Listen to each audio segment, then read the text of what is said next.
उत्तर प्रदेश में अपराधियों का बुलेट वाला ट्रीटमेंट होता है, जिसको लेकर कुछ लोगों के पेट में जिसे कहा जाए कुछ लोगों को अच्छा नहीं लगता है। अपराधियों के खिलाफ एक्शन पर विपक्ष के नेता सवाल खड़े करने लगते हैं। लेकिन आज मुख्यमंत्री योगी आदित्यनाथ ने चेतावनी भरे लहजे में उन विरोधियों को लाउड एंड क्लियर जवाब दिया। सीएम योगी ने दो टूक कहा है कि योगी फोर्स के पास पिस्तौल रखने के लिए नहीं, बल्कि अपराधी को कानून की भाषा समझाना जरूरी है। पुलिस के पास भी हमने इसलिए पिस्तौल दी है कि वह भी उसके सामने उसका मुकाबला करे। दरअसल मुसलमानों के रहनुमा ओवैसी भाईजान ने एनकाउंटर के दौरान अपराधियों के पैर में गोली लगने पर सवाल उठाए थे। वक्त अल्लाह तय करेगा, और जो लोग हमको डरा रहे हैं, कोई मार रहे हैं, कोई पैरों पे गोली मारते हैं उत्तर प्रदेश में, तो कोई जान ले लेते हैं बालासोर ओडिशा में। ओवैसी को बयान दिए 24 घंटे भी नहीं हुए कि योगी ने बुलेट वाली थ्योरी को समझा दिया। पुलिस ने गोली क्यों मार दी? अगर पुलिस गोली न मारी तो क्या पुलिस गोली खाए? योगी ने साफ किया है कि पिछले 9 साल में बेहतर कानून व्यवस्था इसी का नतीजा है। देश के तमाम शहरों में गो तस्करी के खिलाफ गोरक्षक दल ने मोर्चा खोल रखा है। कई जगहों पर कंटेनर्स में गोवंश पकड़े गए हैं। गो तस्करों का इलाज भी हो रहा है। वहीं इसी मामले में AIMIM अध्यक्ष असदुद्दीन ओवैसी ने गोरक्षक पर बयान देते हुए उन्हें राक्षस कह दिया है। जवाब विश्व हिंदू परिषद की ओर से भी आया है।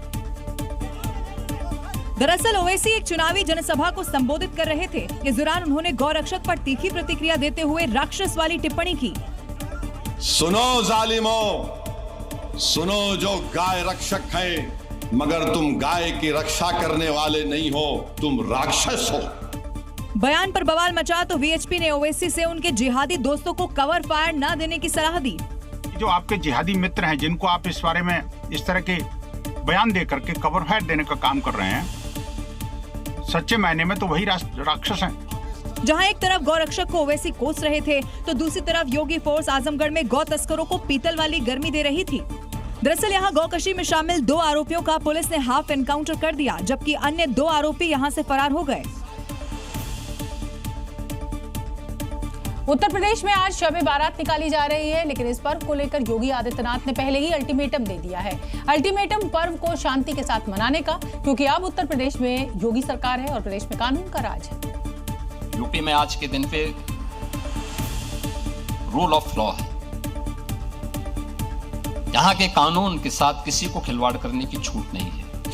योगी ने ये चेतावनी शब बारात शुरू होने के कुछ घंटे पहले दी है। मैसेज दे दिया है कि हुड़दंग किया तो फिर इलाज के लिए तैयार रहना होगा, और शायद इसीलिए मौलवी ने खुद ही गाइडलाइन जारी कर दी। तो कोई भी फजूल काम ना करें, किसी भी किस्म से आतिशबाजी करके अपने रुपये और पैसों को न जलाएं, और मोटरसाइकिल स्टंट भी ना किए जाएं। पर्व की आड़ में हुड़दंग मचाने वालों के लिए योगी फोर्स रेडी है।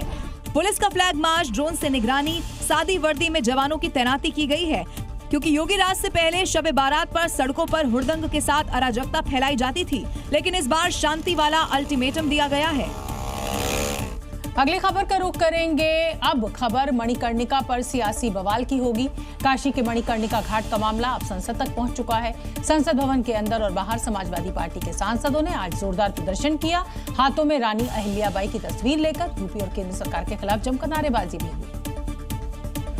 इस दौरान राजमाता का अपमान नहीं सहेगा हिंदुस्तान के नारों के साथ केंद्र और राज्य सरकार पर तीखा हमला बोला। जो हमारी धरोहर है, जो हमारी संस्कृति का जो धरोहर है, उसको तोड़ा जा रहा है। लोकसभा के अंदर और बाहर प्रदर्शन करने वाले समाजवादी पार्टी के सांसदों का आरोप है कि काशी में मणिकर्णिका घाट पर तोड़फोड़ की गई। इससे महारानी अहिल्याबाई होलकर की प्रतिमा को नुकसान पहुंचा। हालांकि विरोध प्रदर्शन के लिए सीएम योगी ने विपक्ष को चेताया कि मणिकर्णिका में जो मंदिर हैं, वे वहां पर वैसे मौजूद हैं, वे सभी इस प्रोजेक्ट के संरक्षण के पार्ट बनेंगे। समाजवादी पार्टी ही नहीं, बल्कि दूसरे दलों की ओर से माता अहिल्याबाई होलकर की प्रतिमा तोड़ने के आरोप लगाए जा रहे हैं और सरकार पर दबाव बनाने के लिए काशी से लेकर दिल्ली तक प्रदर्शन हो रहे हैं। संसद का बजट सत्र लगातार हंगामे की भेंट चढ़ रहा है। आज दूसरे दिन भी लोकसभा में नेता प्रतिपक्ष राहुल गांधी ने चीन का मुद्दा उठाया, जिस पर संसदीय कार्य मंत्री किरण रिजिजू ने आपत्ति जाहिर की और इसके बाद हंगामा और बढ़ गया। विपक्ष के सांसदों ने आसन के ऊपर पेपर तक उछाल दिए। और स्पीकर पर पेपर उछालने वाले विपक्ष के सभी 8 सांसदों को निलंबित कर दिया गया है, जिसमें कांग्रेस के 7 और सीपीएम के 1 सांसद शामिल हैं। सांसदों के निलंबन के खिलाफ कांग्रेस के सांसदों ने संसद परिसर में जमकर प्रदर्शन किया, जिसमें राहुल और प्रियंका गांधी भी शामिल रहे। इस दौरान विपक्ष ने सरकार के खिलाफ जमकर नारेबाजी की।